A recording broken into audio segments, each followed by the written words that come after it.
සුබ දවසක් වේවා. අපේ හයිබ්‍රිඩ් වල ආයතනයේට අපි ඔයගොල්ලන්ව සාදරයෙන් පිළිගන්නවා. අපි මේ අද කරන්න යන්නේ අලුත්ම වැඩක්. අපි ලංකාව පුරා අපේ කස්ටමර්ස්ලා ගොඩක් ඉන්නවා. 2009 ඉඳන් අපි හයිබ්‍රිඩ් බැටරි සම්බන්ධයෙන් සේවා සපයන ආයතනයක්. ගොඩක් අය අපිව දන්නවා. අපි මේ අපේ කස්ටමර්ස්ලා සහ මේ වාහන පාවිච්චි කරන අය මේ බැටරි සම්බන්ධයෙන් දැනුවත් කිරීමක් කරන්න තමයි අපි මේක කරගෙන යන්නේ.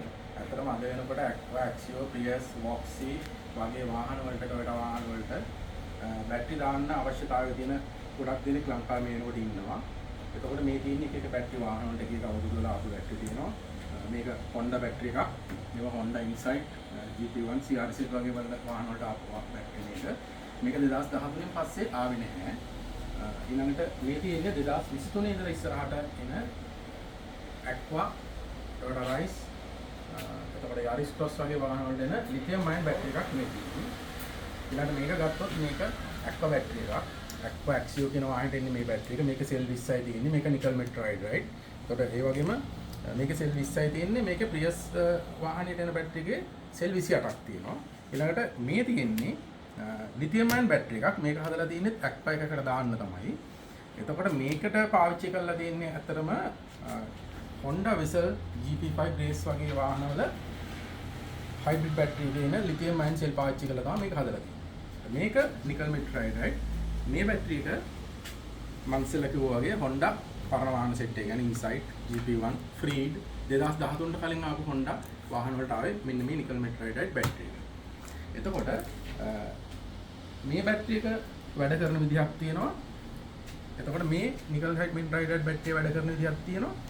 එතකොට මේක ලිථියම් අයන්. එතකොට ලිථියම් අයන් වලින් හයි කරාම ඒක වැඩ කරන විදිහක් තියෙනවා. එතකොට අපි බලනවා අපි ඕගලන්ට ඉස්සරහා වීඩියෝ වලින් අරන් එනවා. මේකත් ලිථියම් අයන් බැටරි එකක්.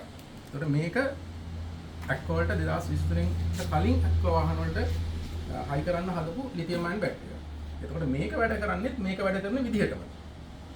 මේ වගේ වටින කියන විස්තර ගොඩක් අපි ඉස්සරහට ඔයගලන්ට ගේන්න බලාපොරොත්තු වෙනවා.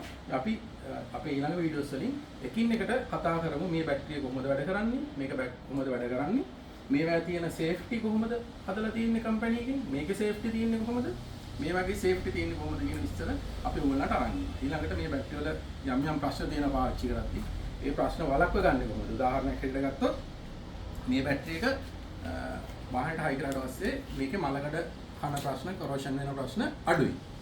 හැබැයි මේ බැටරි එකේ කරෝෂන් වෙන ප්‍රශ්න තියෙනවා. එතකොට එහෙම වෙන්න හේතු මොනවද? ඊළඟට ඒවා වළක්ව ගන්න කොහොමද? ඒවට අපිට කලින්ම යොදන්න පුළුවන් ආරක්ෂක ක්‍රම මොනවද? අපි හැම දෙයක්ම විස්තරාත්මකව අපි මේ වීඩියෝ වලින් ඔයගලන්ට අරන් එනවා. අපේ Facebook page එක තියෙනවා hybridrevolt.lk. ඊළඟට අපේ YouTube channel එක තියෙනවා hybrid revolt. ඕගොල්ලන්ට පුළුවන් අපේ YouTube channel එකට subscribe කරන්න. ඊළඟට අපේ Facebook page එකට like එකක් දාලා තියන්න. අපි ඉදිරි වීඩියෝ වලින් ඕගොල්ලන්ට සම්පූර්ණයෙන්ම මේ එකින් එක බැටරි එක ගැන වැඩ කරන විදිහ, මේවා සේෆ්ටි කොහොමද තියෙන්නේ, ඕගොල්ලන් වාහනේට බැටරියක් දාන්න ගියාම සැලකිලිමත් වෙන්න ඕනේ මොනවද කියන සම්පූර්ණ විස්තරය අපි ඉදිරියේදී ඕගොල්ලන්ට අරන් එනවා. බොහොම ස්තුතියි.